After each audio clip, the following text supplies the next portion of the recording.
مسجلين معك. مساء الخير سيد رائد. الو مرحبا. مرحبتين يا اهلا وسهلا. معلش يا اختي بدي تعرفي شغله، طبعا المكالمه مسجله. طبعا.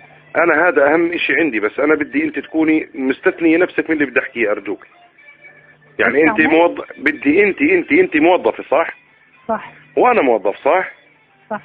انت بدي تستثني نفسك من اي كلام بدي انا احكيه ارجوكي، ما تعتبري انه عليكي.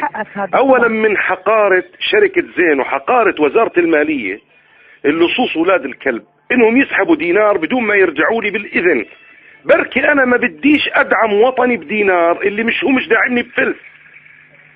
انا قاعد بعاني من حاله ماديه مترديه حقيره. وزير الماليه لانه بده يشبع بسبب المواطنين هالكلب الحقير يعطي اوامره لهيئته الحقيره وزين الغبيه ترد عليهم ويسحبوا دينار من رصيدي بدون ما يستشيروني الكنادر. انا زعلان كثير، وانا مضطر وللاسف الشديد اني انا اسحب نفسي من هذه الشركه اللي ما بتستأذن عميلها قبل ما تتخذ هذا القرار الغبي. ما في قانون يا اختي في الدنيا، وانا رجل بعرف بالقانون ودارس القانون، بيسمح لشركه تسحب من عميلها رصيده اللي هو بقيمه حتى لو دينار بدون ما يستشار ويستأذن. لعله عنده توجه اخر، يمكن من جنسيه اخرى، يمكن غير منتفع بموضوع الجامعات، يمكن من حمله البطاقه الخضراء، يمكن ايش ما كان يكون. انا ايش مشكلتي؟ تنحرق الجامعه ولا تزبط الجامعه؟ ما هو ما بدخل الجامعه عفوا بمنحه الا اذا كان ابوه واصل حدود السحاب. اما انه المنافسه فهي مش للفقراء. فانا دعم الجامعات يطلع من ظهري وظهر المواطنين. ليش؟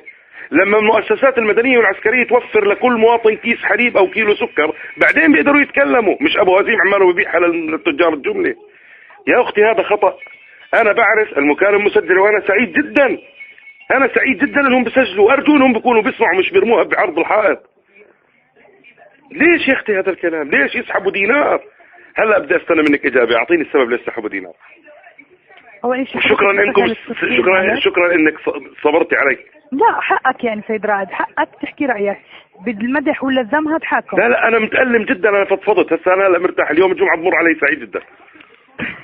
ان شاء الله دائما بتضلك مرتاح. وانا كمان عمالي بسجل، تعرفي ليش ساليني؟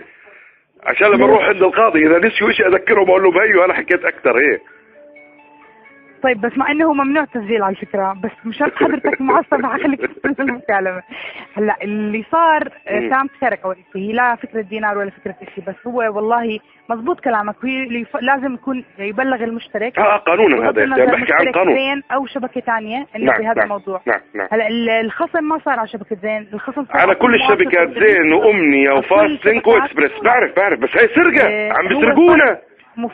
يعني انفرض علينا زينا زيكم. ايوه بعرف. تنظيم قطاع الاتصالات. بعرف. هلا زي ما انا خصمت على المشترك تاعي دينار، انخصم برضه مني انا بالمقابل دينار، يعني من الكل انخصم. بعرف يا بنت الحلال، ما هذا كلياته رايح عشان الوزير يبني بيته بدابوق او بعبدون. ما هو احنا عمالنا بنفقر وهم بيغنوا. هذا الدينار رايح لجيبة الكلب وزير المالية.